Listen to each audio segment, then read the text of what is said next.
Hey there, you're listening to BD4, where there's no better way to get your Yankees and Knicks analysis. Yanks every series, Knicks every game, and MMA on occasion. Here's your host, RJ Carbone.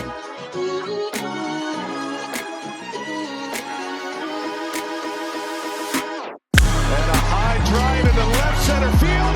Stanley's going to watch another one fly. Are you kidding me? DiVincenzo a three. Bang! Bang! Knicks take a Take this time to apologize to absolutely nobody. At the wall. See ya! See ya! See ya! Mr. Nova. Anthony for three. Bang! That one goes down and the game is tied. Rose, he shook up the world again. I did it again. But God did it, man. I really just had Gonna have to. Bronson running away. Oh my! He has been the best player to put on that uniform. Ball game over. Yankees win. The Yankees win.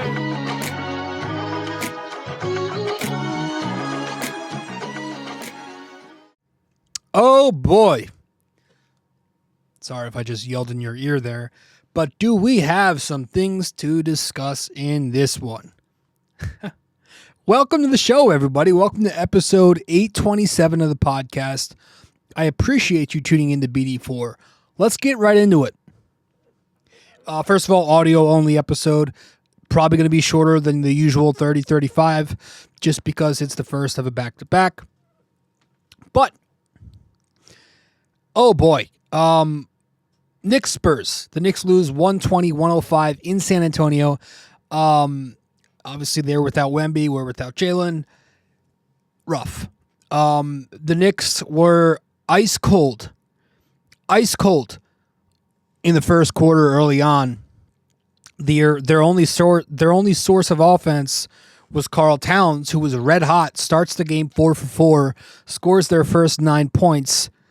Then he misses their next 4. Meanwhile, the Knicks still couldn't score outside of Towns. In fact, you had no Knick field goal outside of Towns until like 4 minutes and change when Mitch checks in, gets a couple of tip-ins to fall. So it was overall, at least results-wise, an awful offensive first quarter. The process was good. Like they were generating good looks out of good offensive sets, but they were just missing every single open look they took. Meanwhile, the San Antonio Spurs could not miss if they tried. So you thought variance would eventually come into play. At times, the Knicks looked like they found it, right? But the rest of the game was the Knicks playing catch up and then getting close. But every time the Knicks came close, San Antonio would respond with a run of their own. The Knicks were down by as many as 28 points. I think that was in the first half. And maybe it was like early third quarter. I don't remember. But they were down by as many as 28. And going into the fourth, they pull it to, I think, 10 points. But again, they just could not get stops, and their offense was not nearly good. And they lose 120-105. So if I'm speaking in a tone that's not usually the tone I'd speak in after a loss, nevertheless, a loss to a fringe playing team, I don't even know where they are. It's because I don't really care about the loss. Because as I said, the Knicks have all but locked up the 3 seed. They're not going anywhere lower. They're certainly not going anywhere higher. They are 90-something% going to get the 3 seed. So any win or loss doesn't really mean anything. It's just the rest of the way. It's about, lineups, schemes, strategy, obviously health. And this episode, we're going to, as we've done a little too often this year, going to dedicate this one to my favorite head coach of all time, Tom Thibodeau, who I love, and anybody who knows me as a Knicks fan knows I love Thibs, or I've grown to love him. But this is not a game that you want to show somebody that you're trying to turn into a Thibs fan, because I thought Thibs was pretty tough on both sides of the ball tonight. I want to start with the Knicks pick and pop defense.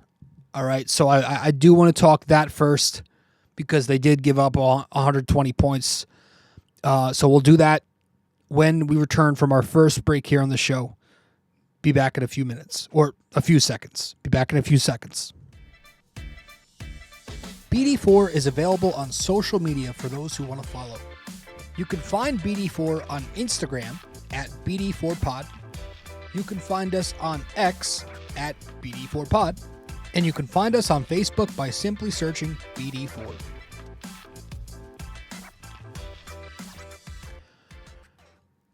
Okay, so let's get into it, man. Because listen, that was tough to watch. I know the Spurs have been better offensively without Wemby, right? That's now, I think, in their last 11 or 10 games, they've actually been scoring a lot more than they usually do with Wemby. And I know the Knicks have been playing better defense of late at the same time. But in this game, I did not think they played an acceptable defense. Again, they allow 120 points to that team, which equated in this game to a 126 rating. They let the Spurs shoot 50% from the floor and 46% on their threes. In particular, okay, now we'll get to the elephant in the room. It was a guy who people call the alphabet. I call him Mama Luke because that's what his name looks like at first glance. Mama Luke, who went off for the friggin' Spurs in this one. A guy who's averaging, 4 points? Scores 20 more than that. He scored 30 more than that, excuse me. He scored 34 points tonight, Mama Luke. 34 points, 13 of 14 from the floor. Yep. 7 out of 7 on his three-pointer. And that was all in 19 minutes, by the way. This is, again, it's not a scorer. He's not even a shooter. Not at that volume, he isn't. But the Knicks let him roam free, and they made him look like Nikola Jokic. They made him look like, I don't know, give me another big who dominates. They made him look like Kevin Durant. 7 for 7 from 3 in 19 minutes. That's crazy. And it was, you got to attribute it to just atrocious pick and pop coverage. I thought in the first half, seeing what you saw, where Precious Achiuwa was burnt from drop 3 times in the second quarter alone versus Mama Luke. You figured Thibs would see that and he'd make the adjustment. But he didn't. He maintained drop coverage, and he also continued to keep Towns on Mamu. And so you get to the fourth quarter, and Mamu knocks down 4 more three-pointers, 3 of them coming against Cat. And I'm sitting here because a lot of these minutes were with Mitch and Cat. And I'm sitting here and I'm like, what is the point of the Cat at the 4 minutes if Cat's guarding the 5 and Mitch is the one hiding on a wing? Because the whole idea of those minutes is to keep Cat out of drop. And if the response is like, well, Mitch is bad versus the pick and pop, he's dreadful against the pick and pop, which we know he is, then why aren't we playing a different coverage? Why aren't we being aggressive at the level with Cat? Why aren't we switching it even? And that goes back to everything that I've been saying all year, especially in the first half when I was really getting on it. Tom Thibodeau does not move away from drop coverage nearly enough. Once in a while, he'll get aggressive at the level. Once in a while, he'll throw in a hedge. We even saw 3-2 in the third quarter. But very rarely will Thibs switch. And I know tonight it wasn't like the big switch, right? It wasn't the center switching. It was Mamu who was going off. So it would have been Campaign, Deuce, whoever had the CP3 matchup would have been matched up with Mamu off the switch. But I would rather live with that switch and have our guards use their hands and be pests on them than what we got. Or, again, you don't have to switch that. You can play Cat higher up. You don't have to default to a drop coverage, especially when you've consistently gotten poor fundamentals and poor technique from Cat in drop coverage this year. Whether it's been a deep drop or a high, shallow drop, he's been awful. So I thought it was very unacceptable tonight for Thibs to sit there and do nothing. Make no adjustment. No adjustment in matchup. No adjustment in coverage. I would have even, and this is a little further out there, but I would have even made an adjustment in the lineup. I thought with the Spurs being a small matchup, I thought it would have been a good idea, especially with the Knicks lacking some offense in this game, to play OG at the 5 more. Meaning less Cat, less Mitch, and OG lineups at the 5. Where Deuce would be at the point of attack in those lineups to switch onto Mamu. Or you can cross match it, right? You could have Deuce guard Mamu so you can get the OG switch off the screen and roll. Or the pick and pop. Again, that's not a devastating, it's not a scary approach because this is a guy, Mamu, who's 4 seasons into his career, 5 seasons. He's not an offensive player. So it goes back to lineup creativity. I thought that would have been a good solution, but it's really the coverage, right?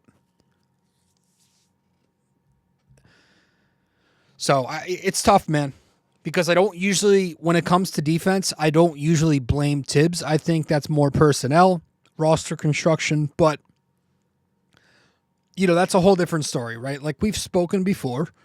I've said it once before. Big picture-wise, defense, I don't see it working out. I do think the Knicks tore the fabric of their defense with the Cat trade.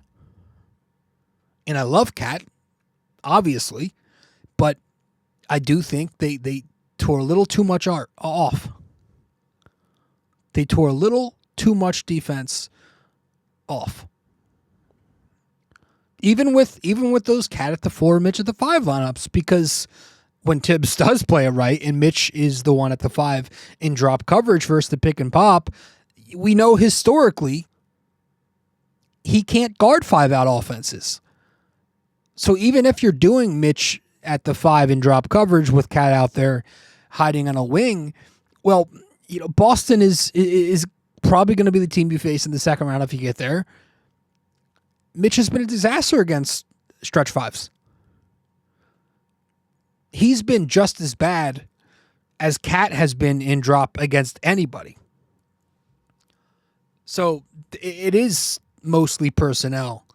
But on a night like tonight, I thought a lot of it had to do with coverages. And that's on the head coach. And those were just the 7 Mamu threes that the Spurs knocked out. They had 9 other 3-pointers from other guys. And that was because Nick Wings were playing way too deep into the paint when they were in off-ball coverage.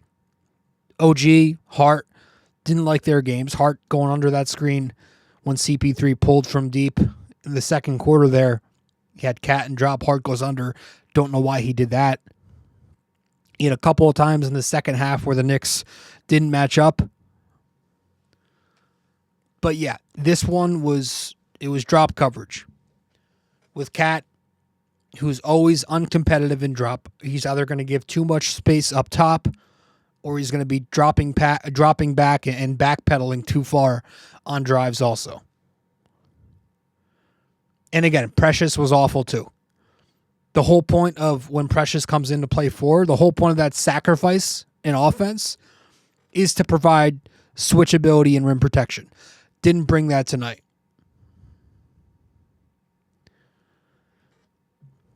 But, we speak about lineups, and obviously that impacts offense too, and we will talk about that, and I'm sure you know what I'm going to get into when we return from break here on episode 827 of BD4. Stay with us. Hey guys, just a quick reminder, this podcast is also available in video format on YouTube. So be sure to go over to the YouTube channel, BD4, subscribe, like the videos, comment, and tell me how much I suck or maybe how much you like the video. We'd very much appreciate it.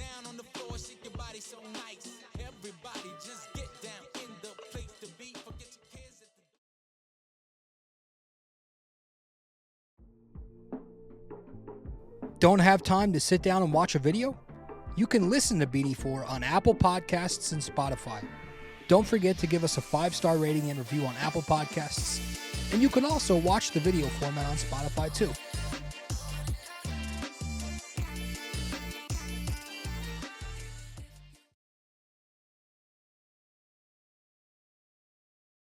All right.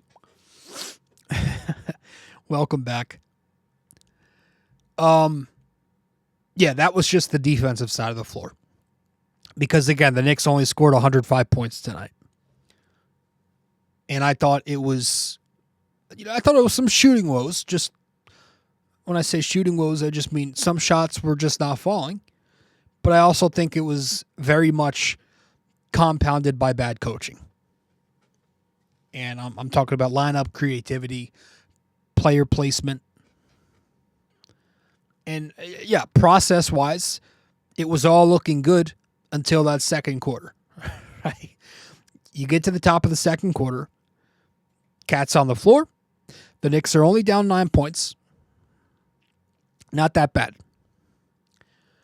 Thibs goes back to the Precious at the 4 minutes, which, again, that's bad because when Precious is spacing on the perimeter and he's not used as a 5, that hurts Towns' post-ups and drives because they're going to pre-rotate to him.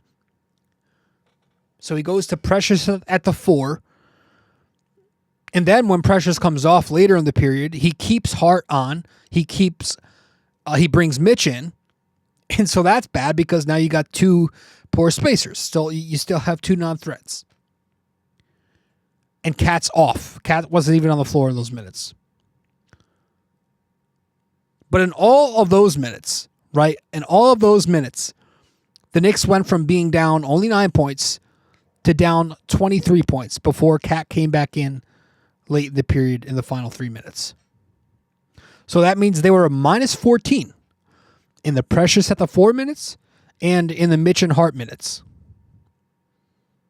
So Cat checks back in.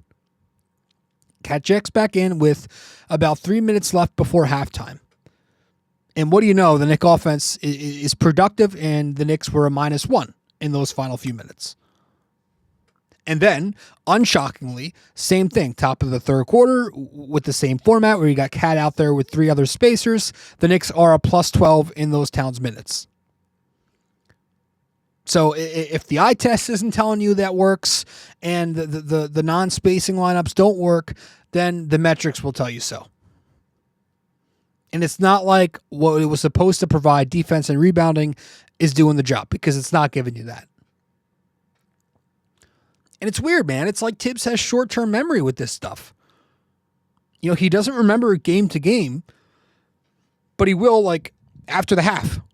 He never goes to that lineup in the second half. I keep thinking back to that Boston game. The first, or not the first one, but it was like the second one maybe. But there was a Boston game a month or 2 ago where the Knicks got washed in the first half. They were getting destroyed. It wasn't working offensively, at least. And second half comes and he starts Deuce McBride for more space. And it worked for a little bit. The Knicks pulled within a few points. The next time the Knicks played the Celtics, he went back to the usual lineup and Deuce went back to the second unit. So it's like he remembers this stuff because tonight, he stopped playing. He didn't play those precious minutes at the 4 in the second half. He kept Cat separated from Precious. But he won't remember this stuff game to game. He goes back to over-reliable. It's like a template rotation he's got. The priority should always be keeping Towns surrounded with spacing. Otherwise, when he's posting, he's going to continue to see help. And there was a possession in the second quarter I thought perfectly displayed. I mean, there were a lot of them, but one that I want to point out where it's like middle of the second quarter, Towns is posting and he misses a hook shot. You have Precious weak side. Precious is spacing weak side. Hart's throwing the entry to Towns on the post. But Towns sees a double on the post with Precious's man, who pre-rotates to the strong side. Precious's man then retreats back to him, but then it's Josh Hart's man who comes down in help to double the post. And Cat misses a contested hook shot. If he's out there with guys who can space the floor, that doesn't happen. Or if he's out there and Thibs is properly placing Precious on the dunk spot, that doesn't happen. Or if he's cutting with Josh Hart, that doesn't happen. But it's just not an offense that prioritizes Cat with spacing nearly enough. So that's all as far as my complaints on this game goes. In these final few minutes of the show here, we'll hand out our game balls. And we'll do that the minute we return from break. Stay with us. We'll be right back. If you feel like supporting the podcast, you can Venmo at Robert-Carbone-JR-28. We really appreciate your support.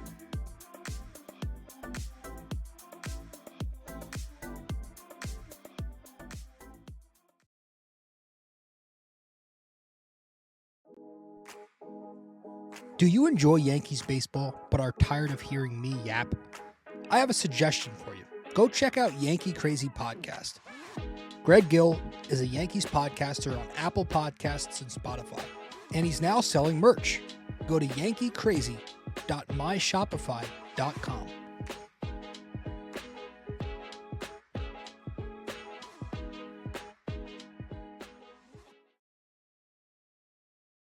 Okay, welcome back to the show.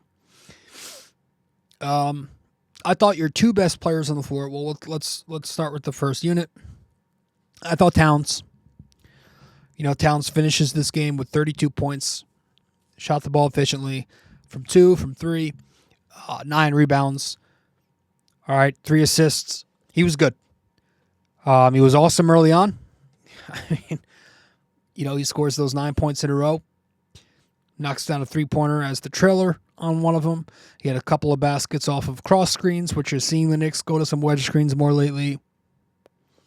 And he had one where he posts the switch out of a broken horns play.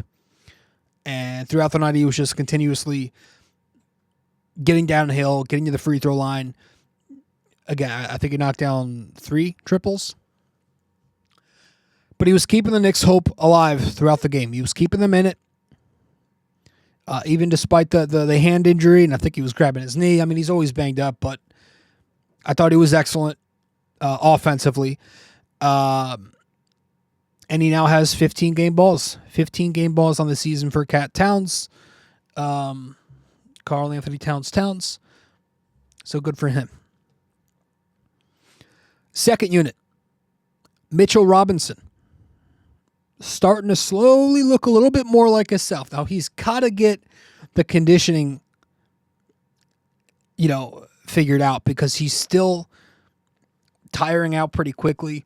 And there was a possession where he was kind of half-assing it to get back on the other end. And I think it was Josh Hart who had to call him out. So he's got to get the conditioning back. But you can see he's slowly starting to get the timing back. And the defense is starting to come back, and now it's starting to show a little bit on the box score. He had 13 and 11 tonight. after a near double last time. But he's got 5 game balls already, and he's only been back for 9 games.